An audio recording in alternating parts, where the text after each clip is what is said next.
بلی کے یہ 3 راز جانیے۔ بلی کو بس یہ ایک چیز کھلانی ہے، گھر میں پیسہ ہی پیسہ ہوگا۔ اگر پیسہ نہیں ہے تو ضرور آزما لو۔ بسم اللہ الرحمن الرحیم۔ السلام علیکم ورحمۃ اللہ وبرکاتہ۔ ناظرین محترم، اگر آپ دعائیں کر کر کے تھک گئے ہیں لیکن حالات نہیں بدل رہے تو اس ویڈیو کو آخر تک ضرور دیکھیے گا، انشاءاللہ بہت جلد فائدہ ہوگا۔ حضرت بابا فرید الدین گنج شکر رحمت اللہ علیہ کا کہنا تھا کہ بلیوں کے 3 ایسے راز ہیں جن رازوں کو جو شخص جان لیتا ہے تو پھر دولت اس کے قدموں میں ہوتی ہے، اسے پوری زندگی رزق اور دولت کے حوالے سے کسی پریشانی کا سامنا نہیں کرنا پڑتا اور نہ ہی کبھی اس پر رزق کی تنگی آتی ہے۔ پھر اس شخص کو جتنی دولت کی ضرورت ہوتی ہے اسے کہیں زیادہ اس کو مل جاتی ہے۔ بلی ایک ایسا جانور ہے جو اپنی خوراک کے لیے دوسرے جانوروں کا شکار کرتی ہے، لیکن اس کے باوجود اللہ اور اس کے پیارے نبی صلی اللہ علیہ وآلہ وسلم نے بلی کو بہت پسند فرمایا ہے۔ دین اسلام بھی کہتا ہے کہ بلی ایک پاک جانور ہے جسے گھر میں پالا بھی جا سکتا ہے، یہاں تک کہ ایک بلی نبی کریم صلی اللہ علیہ وآلہ وسلم کے گھر آیا کرتی تھی۔ جب بھی وہ بلی آپ صلی اللہ علیہ وآلہ وسلم کے گھر آتی تو نبی کریم صلی اللہ علیہ وسلم پانی کے برتن کو اوندھا کر دیتے، یعنی کہ وہ بلی آسانی سے پانی پی سکے، اور جب وہ بلی پانی پی کر چلی جایا کرتی تھی تو آپ صلی اللہ علیہ وسلم اس بلی کے جھوٹے پانی سے وضو کر لیا کرتے تھے۔ ایک روایت یہ بھی ہے کہ حضرت عائشہ رضی اللہ تعالی عنہا نماز پڑھ رہی تھی تو ایک عورت ہریسہ لے کر آئی اور رکھ کر چلی گئی۔ اس کے بعد ایک بلی آئی اور اس ہریسے میں منہ مارا اور اس کو تھوڑا سا کھایا۔ حضرت عائشہ رضی اللہ تعالی عنہا جب نماز سے فارغ ہوئی تو آپ رضی اللہ تعالی عنہ نے اس ہریسے کو وہیں سے کھایا جہاں سے بلی کھا کر گئی تھی، اور فرمایا بلیاں تو ہمارے گھروں میں آنے جانے والی ہیں اور یہ پاک ہیں۔ نبی کریم صلی اللہ علیہ وسلم کے صحابی حضرت ابو ہریرہ رضی اللہ تعالی عنہ کا نام ہی بلیوں کو پیار کرنے اور ان کا خیال رکھنے کی وجہ سے بلیوں والا یعنی ابو ہریرہ پڑ گیا تھا۔ اللہ تبارک و تعالی کی تمام مخلوقات یعنی انسان، جنات اور جانوروں میں سے بلی وہ واحد مخلوق ہے جس کی گئی دعا اللہ تبارک و تعالی رد نہیں کرتا۔ بلی پھر جس کو بھی دعا کر دے، بلی کی گئی دعا ضرور قبول ہوتی ہے۔ عبداللہ بن عمر بن عاص رضی اللہ عنہما سے روایت ہے کہ اللہ کے رسول صلی اللہ علیہ وسلم نے فرمایا ایک عورت کو ایک بلی کی وجہ سے عذاب دیا گیا جسے اس نے قید کر رکھا تھا یہاں تک کہ وہ مر گئی، تو وہ اس وجہ سے جہنم میں داخل ہوئی، کیونکہ قید کرنے کے بعد نہ اسے کھانے کو دیا، نہ پینے کو دیا، اور نہ چھوڑا کہ وہ زمین کے کیڑے مکوڑے کھاتی۔ اللہ کے نبی صلی اللہ علیہ وسلم نے اس حدیث میں ایک عورت کے بارے میں بتایا ہے جو جہنم اللہ ہمیں اس سے بچائے میں داخل ہوئی۔ وجہ یہ تھی کہ اس نے ایک بلی کو باندھ کر رکھ دیا اور وہ بھوک پیاس سے بے تاب ہو کر مر گئی۔ اس نے نہ تو اسے کچھ کھانے کو دیا، نہ پینے کو دیا، اور نہ چھوڑا کہ خود دوڑ بھاگ کر زمین کے کیڑے مکوڑے کھا لیتی۔ جب جانوروں کے بارے میں یہ وعید ہے تو بیوی بچے اور نوکر چاکر وغیرہ جسے بے گناہ ماتحت لوگوں کی ذمہ داری ادا نہ کرنا کتنا بڑا گناہ ہو سکتا ہے۔ اسلام میں بلی کھانا حلال نہیں ہے لیکن اس کو پاکیزہ اور ظاہر بتایا گیا ہے۔ بلی کو انسان نے قریباً 100 سال پہلے سدھایا، پالتو بنایا تھا۔ افریقی جنگلی بلی کی ایک قسم کو پالتو بلی کے آباء و اجداد میں سے سمجھا جاتا ہے۔ حضور صلی اللہ علیہ وسلم نے بلیوں سے حسن سلوک کی تلقین کی ہے۔ ابو ہریرہ کے نام کے بارے میں مورخین میں اختلاف ہے۔ کچھ نے لکھا ہے کہ اسلام قبول کرنے سے قبل ان کا نام عبد الشمس تھا، اور کچھ کا کہنا ہے کہ اسلام لانے کے بعد عبد الرحمن رکھا گیا۔ کسی نے عمر بن عامر لکھا تو کسی نے عبداللہ بن عامر لکھا، جبکہ آپ کی ابو ہریرہ رضی اللہ تعالی عنہ ہے۔ اس کی وجہ یہ تھی کہ آپ کے پاس ایک بلی تھی جسے آپ ساتھ رکھتے تھے۔ ایک مرتبہ ابو ہریرہ رضی اللہ تعالی عنہ نے دیکھا کہ ایک بلی دھوپ کے باعث دیوار کے ساتھ چپکی ہوئی ہے، تو آپ صلی اللہ علیہ وسلم نے اسے اٹھایا اور آستین کے نیچے چھپا لیا۔ ماہرین کے مطابق بلی گھر میں پالنے سے انسان میں ڈپریشن کم ہوتا ہے، اس کے بالوں میں بیکٹیریا پائے جاتے ہیں جو ڈپریشن کو ختم کرتے ہیں۔ ماہرین کے تجربات کے مطابق بلی کی اوسطاً عمر 13 سے 17 سال ہوتی ہے۔ بلی کی مونچھوں میں سینسر ہوتا ہے جو جگہ کے فاصلے اور جانوروں کے اقسام کے بارے میں پتہ لگاتا ہے۔ یہ کام وہ رات کے اندھیرے میں بھی کر لیتی ہے۔ قدیم زمانے سے انسانوں کے ساتھیوں میں جن جانوروں کا شمار ہوتا ہے ان میں سہر فہرست بلیاں بھی ہیں۔ بلی چھوٹا سا بے ضرر گوشت خور ممالیہ جانور ہے جو اپنی خوراک خوراک کے حصول کے لیے لگ بھگ 1000 جانوروں اور پرندوں کو شکار کرنے پر قادر ہے۔ درختوں اور اونچی جگہوں پر چڑھنے میں مشتاق ہے۔ مونچھوں کی حرکات و سکنات سے جگہ کی پیمائش کر کے گزرنے کا اندازہ لگا سکتی ہے۔ منہ اور زبان کی مخصوص ساخت کے باعث بلی مختلف آوازیں نکالنے پر قادر ہے۔ یہ عمل اسے دوسرے جانوروں سے ممتاز بناتا ہے۔ بلی کے کان اس کے مزاج سے آگاہی کا اہم ذریعہ ہیں۔ بلی بیک وقت دونوں کانوں کو مختلف سمتوں میں حرکت دے سکتی ہے، حتیٰ کہ بلی کا جسم اگر دائیں سمت حرکت کر رہا ہو تو بلی بآسانی اس دوران کانوں کو بائیں جانب گھما سکتی ہے۔ بعض مواقعوں پر بلی 180 درجے تک کانوں کو حرکت دے سکتی ہے۔ اس طرح کسی بھی آواز پر متوجہ ہونے کی صلاحیت بلی میں کسی بھی نسل کے کتے سے 10 گنا زیادہ ہے۔ بلی کی آنکھیں گول بادامی اور نشیلی ہوتی ہیں، جبکہ چال نازک اندام کہلاتی ہے، جس کی وجہ سے اس کے پنجوں اور پیروں کی ہڈیوں کی مخصوص ساخت کا ہونا، پنجوں کی مخصوص بناوٹ اسے بلندی سے گرنے کے بعد چوٹ لگنے سے بھی محفوظ رکھتی ہے۔ بلیاں دوڑتے یا چلتے ہوئے بیک وقت پہلے دونوں الٹی اور پھر سیدھی ٹانگوں کو حرکت دیتی ہے۔ بلی کے علاوہ قدرت نے یہ صلاحیت صرف اونٹ اور زرافے کو دی ہے۔ بلی کے چہرے پر موجود مونچھیں جو ریڈار کی مانند حرکت کرتی ہیں، اسے سونگھنے میں مدد دیتی ہیں۔ بہترین شکاری ہونے کے باعث بلی دن بھر میں اوسطاً 13 سے 14 گھنٹے کی نیند کر لیتی ہے۔ بلی دن کی نسبت رات میں بہتر طریقے سے دیکھ سکتی ہے، جس کی وجہ سے اس کی آنکھوں میں موجود کیمیائی مادہ کی فراوانی ہے۔ گوشت خور ہونے کے باوجود بلی اپنے نظام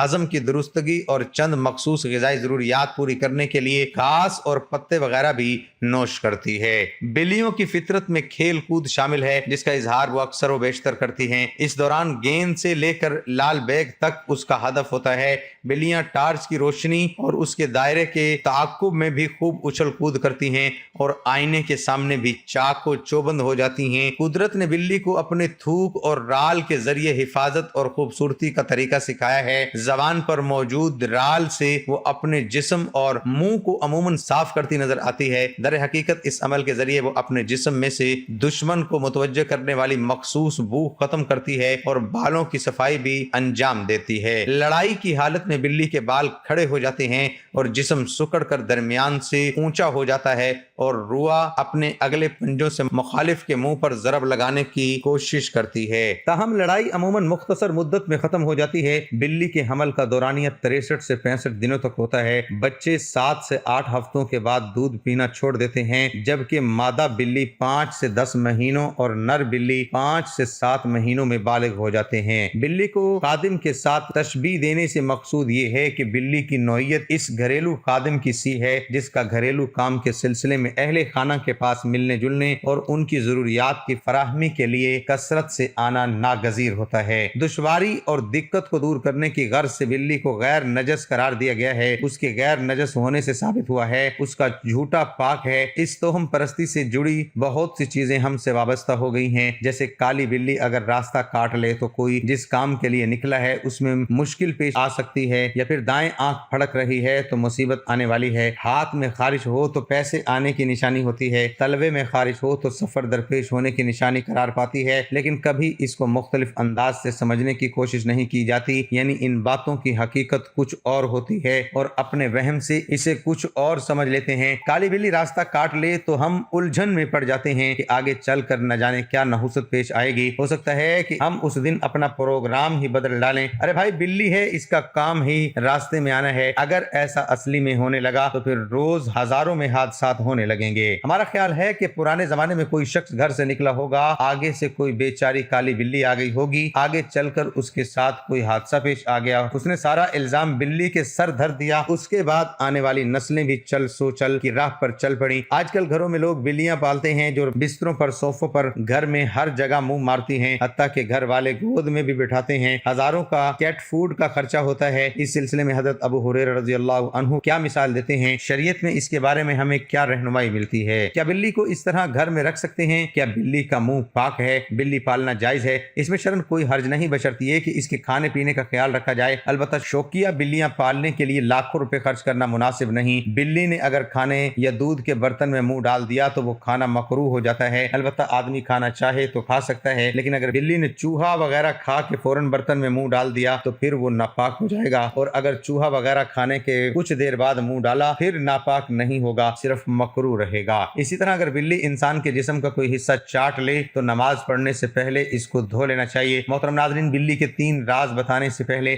ہم آپ کو ہمارے پیارے نبی کی زندگی کے بارے میں کچھ بتاتے ہیں، ضرور سنیے گا۔ آپ صلی اللہ علیہ وآلہ وسلم پوری حیات طیبہ بیمار نہ ہوئے۔ رسول اللہ صلی اللہ علیہ وسلم کی عادات مبارکہ صبح جلد اٹھنا۔ رسول اللہ صلی اللہ علیہ وسلم صبح بہت جلد اٹھ جایا کرتے تھے، بلکہ ایسی کوئی اور روایت نہیں ملتی کہ آپ صلی اللہ علیہ وآلہ وسلم کی تہجد بھی کبھی قضا ہوئی ہو۔ سورج نکلنے سے کچھ وقت قبل 1 گھنٹے بعد تک کا وقت آکسیجن سے بھرپور وقت ہوتا ہے۔ آج سائنسی تحقیق کی بنیاد پر بھی صحت کے اعتبار سے 24 گھنٹوں میں یہ بہترین وقت ہوتا ہے کہ جس میں آپ کو زیادہ سے زیادہ آکسیجن دینے کا موقع ملتا ہے، جو کہ آپ کی صحت مند زندگی کے لیے ایک بہترین مفید عمل ہے۔ آنکھوں کا مساج صبح نیند سے اٹھنے کے بعد رسول اللہ صلی اللہ علیہ وسلم آنکھوں کا مساج فرمایا کرتے تھے۔ جسم کا پورا نظام 11 سسٹم پر مشتمل ہوتا ہے۔ نیند سے اٹھنے کے بعد یہ سسٹم بحال ہونے میں 11 سے 12 منٹ لیتا ہے۔ اگر آپ آنکھوں کا مساج کرتے ہیں تو یہ سسٹم 10 سے 15 سیکنڈ میں فوراً بحال ہو جاتا ہے۔ نمبر 3، بستر پر کچھ دیر بیٹھے رہنا۔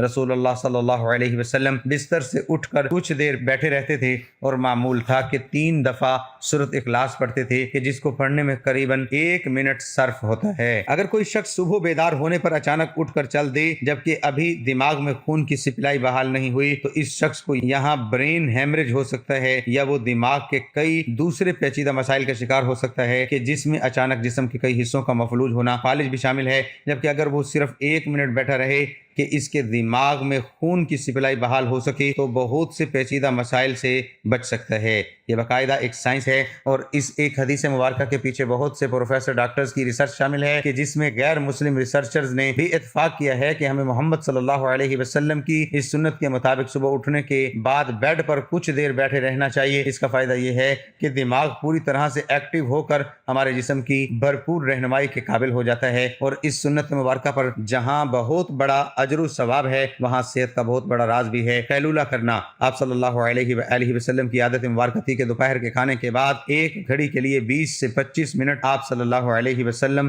لیٹ جایا کرتے تھے۔ اس کا فائدہ یہ ہے کہ تقریباً 68% افراد میں جب وہ لنچ کرتے ہیں تو ان کا معدہ تھوڑی مقدار میں الکوہل پیدا کرتا ہے۔ ایسے میں اگر انسان چل پھر رہا ہو تو وہ چکرا کر گر سکتا ہے یا پھر خمار کسی کیفیت طاری ہو سکتی ہے۔ یہی سبب ہے کہ آپ ہمیشہ دوپہر کے کھانے کے بعد اپنے آپ کو تھوڑا سا بوجھل سا محسوس کرتے ہیں۔ اگر ہم کچھ دیر لیٹ جائیں تو الکوہل سے پیدا ہونے والے خمار کا ذہن پر زیادہ دباؤ نہیں آئے گا اور جسم کے فنکشن کے لیے زیادہ فعال رہے گا اور ہم کسی بھی طرح کے حادثے سے بچ سکیں گے۔ اس کے علاوہ بھی اس سنت مبارکہ پر عمل نہ کرنے کی صورت میں بہت سے صحت کے مسائل کا خدشہ رہتا ہے۔ چونکہ یہ بات آج تحقیقات سے ثابت شدہ ہے، اس لیے دنیا بھر کے ممالک میں بیشتر 1 سے 2 یا 3 بجے تک دوپہر کا وقفہ کیا جاتا ہے تاکہ لوگ لنچ کے بعد کچھ قیلولہ کر سکیں۔ آج پورا یورپ رسول اللہ صلی اللہ علیہ وسلم کی سنت کو عملاً اپنائے ہوئے ہے اور پورے یورپ میں دوپہر 1 سے 3 بجے تک کا وقفہ ہوتا ہے۔ انہوں نے سنت رسول صلی اللہ علیہ وسلم پر ریسرچ کی، اپنایا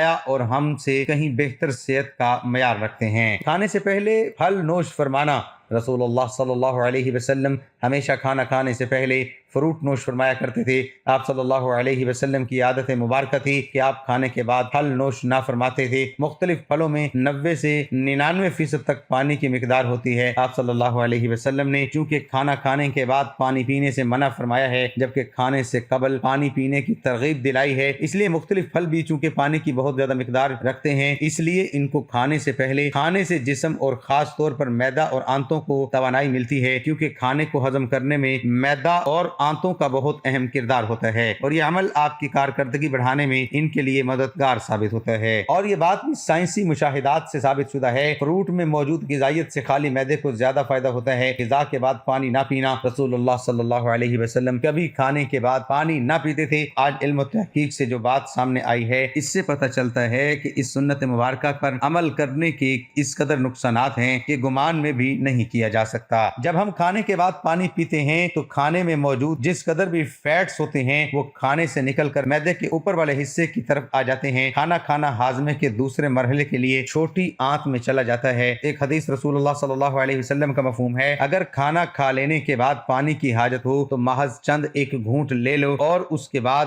روٹی کا ایک لقمہ کھا لو۔ جاپانی تحقیق ہے کہ کھانے کے بعد پینے سے جو فیٹ اوپر آ رہے تھے اور آپ نے جو بعد میں لقمہ کھا لیا تو فیٹ کے اوپر آنے کا سلسلہ نہ صرف وہیں رک جاتا ہے بلکہ وہ دوبارہ غذا کا حصہ بن جاتے ہیں۔ اس لیے کھانا کھانے کے بعد پانی ہرگز نہیں پینا چاہیے کہ جو پیٹ میں نہ صرف گیسز تیزابیت بدہضمی کا باعث بنتے ہیں بلکہ بہت سے دل کے امراض کا تعلق بھی اسی سنت مبارکہ پر عمل نہ کرنے کے سبب سے ہی ہے۔ وضو ہم دن میں 5 فرض نمازوں کے لیے کم از کم 5 بار وضو کرتے ہیں کیونکہ وضو کے بغیر نماز نہیں ہوتی، اور منہ، ناک، ہاتھ، بازو، سر اور پاؤں دھوئے بغیر وضو نہیں ہوتا، یعنی دن میں 5 بار ہم جسم کے ان تمام اعضاء کو دھوتے ہیں۔ وضو میں ہم جسم کے تمام ظاہری اعضاء ہوتے ہیں کہ جن پر مٹی اور کاربن لگ جاتی ہے۔ آج سائنسی مشاہدات یہ بات ثابت کرتے ہیں جسم کے جن اعضاء پر مٹی یا کاربن لگ جاتی ہے تو اگر ان کو صاف نہ کیا جائے اور وہ جسم کے اس حصے پر زیادہ دیر تک لگے رہیں تو ان اعضاء اور دوا کا کنیکشن کمزور ہو جاتا ہے، یعنی جسم کا اعصابی نظام کمزور ہو جاتا ہے۔ چنانچہ وہ مسلسل دماغ کو یہ پیغام بھیج رہے ہوتے ہیں کہ جسم پر کوئی چیز آ گئی ہے اور اس کی صفائی کا اہتمام کیا جائے۔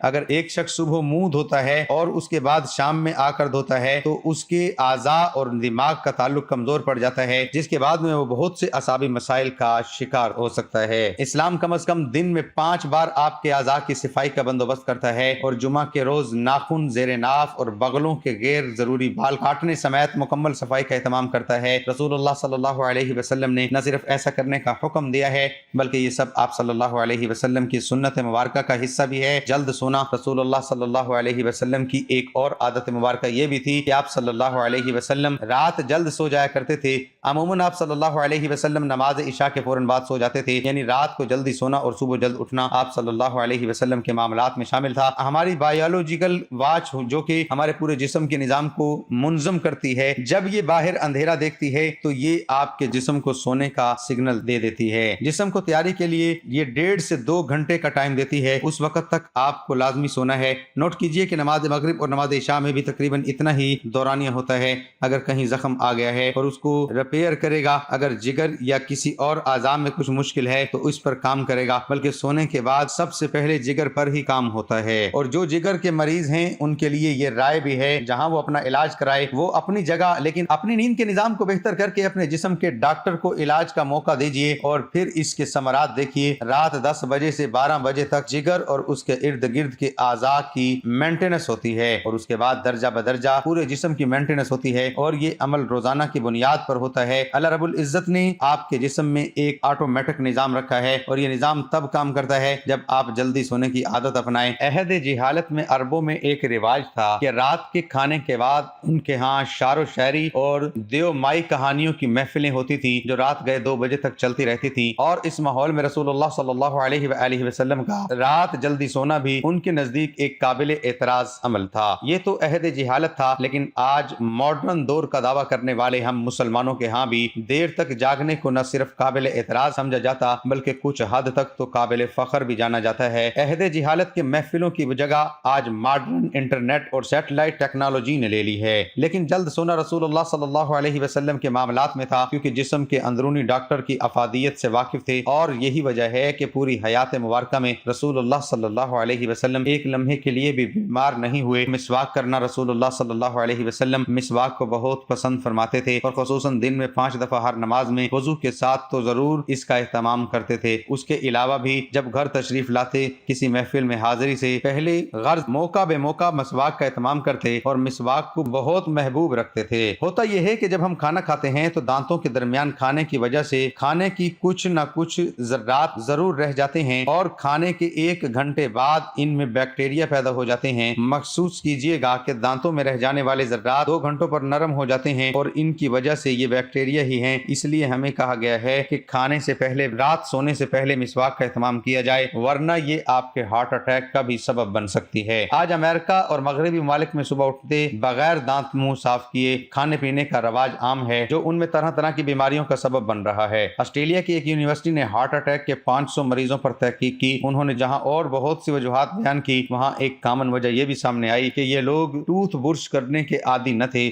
جس کے سبب ان کے دانتوں میں جمع میل پیٹ میں جا کر اس قدر ملٹی پلائی ہوا کہ وہ ہارٹ اٹیک آرٹریز کو بلاک کرنے کا سبب بنا۔ ان کو ہارٹ اٹیک کا اصل سبب ان کے دانتوں کا میل تھا، جبکہ ہمیں رسول اللہ صلی اللہ علیہ وسلم نے مسواک کی اس حد تک تلقین فرمائی کہ ایک موقع پر فرمایا کہ اگر امت پر بھاری نہ ہوتا تو میں امت پر مسواک کو فرض قرار دیتا۔ آج کی ماڈرن سائنس یہ ثابت کر چکی ہے کہ جن لوگوں کو ٹوتھ برش زیادہ استعمال کرنے کی عادت ہوتی ہے ان کو غصہ کم آتا ہے اور وہ اکثر ٹھنڈے مزاج پرسکون رہتے ہیں۔ جس شخص کو زیادہ غصہ آتا ہو، بلڈ پریشر اکثر ہائی رہتا ہو، طبیعت میں بے چینی ہو، تو وہ زیادہ سے زیادہ مسواک کیا کرے۔ 2-3 ماہ ہی میں اس کے حیران کن معجزاتی اثرات پائے گا۔ ہفتے میں 2 روزے رسول اللہ صلی اللہ علیہ وسلم کے معاملات میں پیر اور جمعرات کا روزہ بھی شامل تھا، اور آپ صلی اللہ علیہ وسلم نے ان روزوں کو رکھنے کی ترغیب بھی دلائی، یعنی کہ ہفتے میں 2 روزے رسول اللہ صلی اللہ علیہ وسلم کا قول مبارک ہے کہ مسلمان 1 آنت میں کھانا کھاتا ہے جبکہ کافر 3 آنت میں،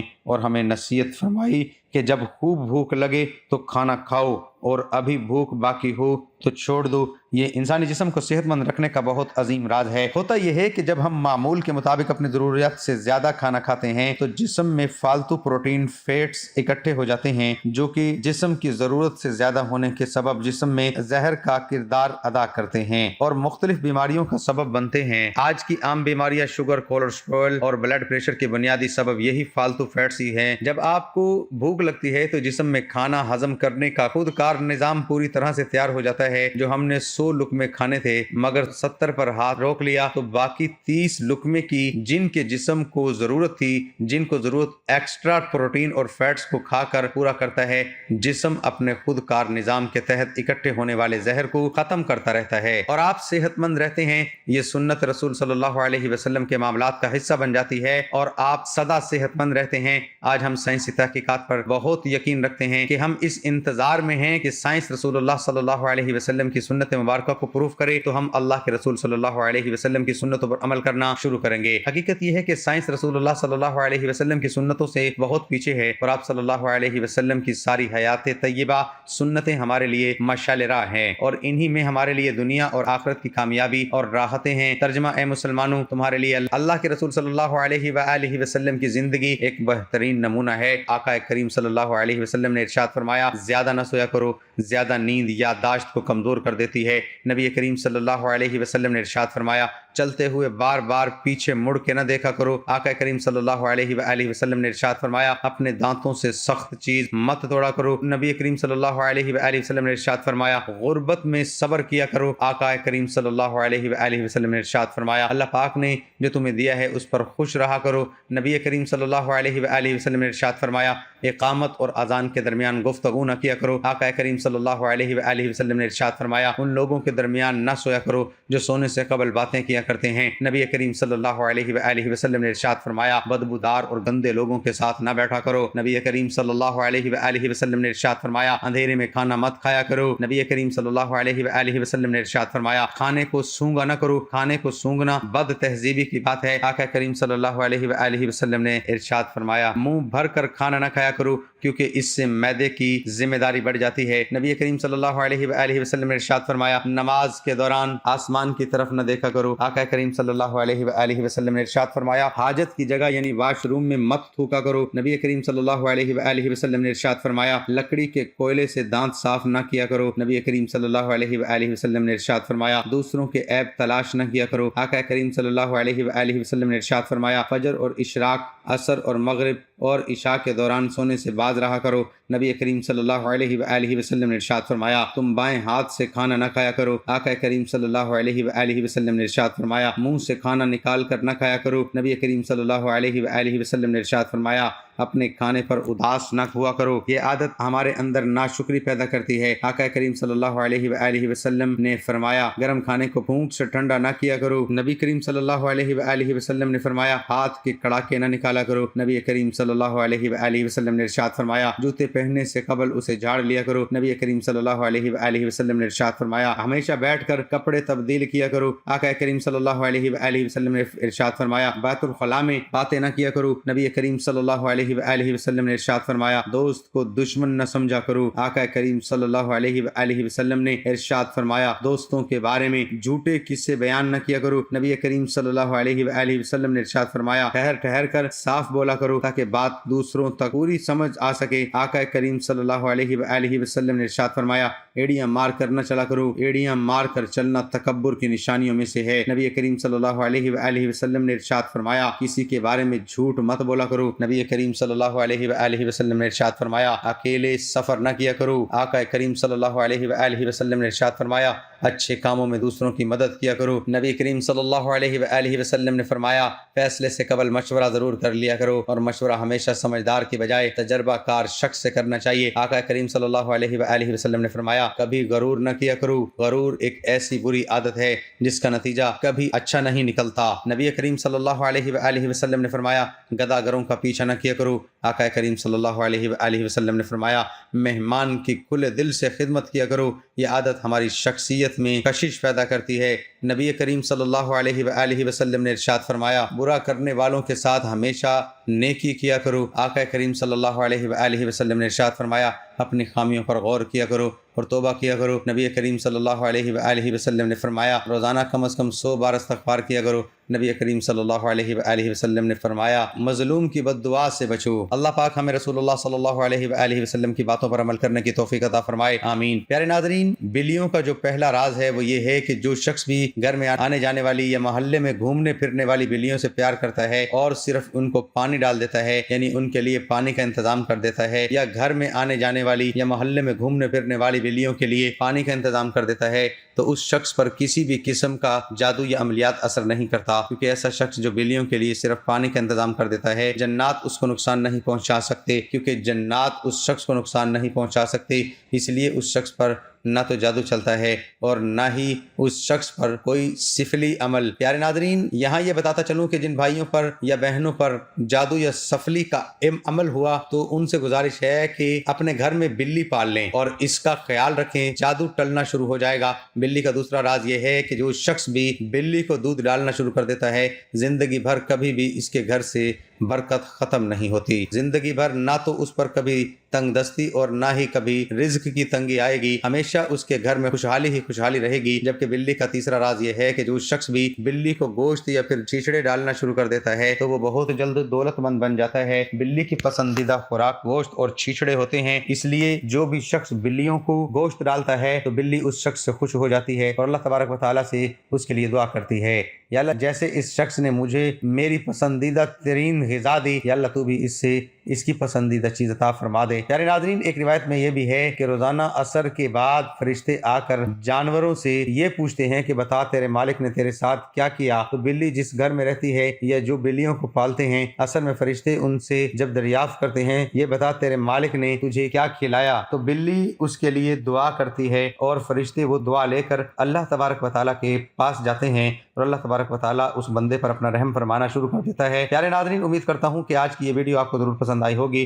اگر آپ کو یہ ویڈیو پسند آئی ہو تو اسے لائک ضرور کر دیجیے گا اور چینل کو ضرور سبسکرائب کر دینا، اور اللہ تبارک و تعالیٰ کے 99 ناموں میں سے ایک نام کمنٹ باکس میں ضرور لکھ دینا۔ اللہ ہم سب کا حامی و ناصر ہو، آمین ثم آمین۔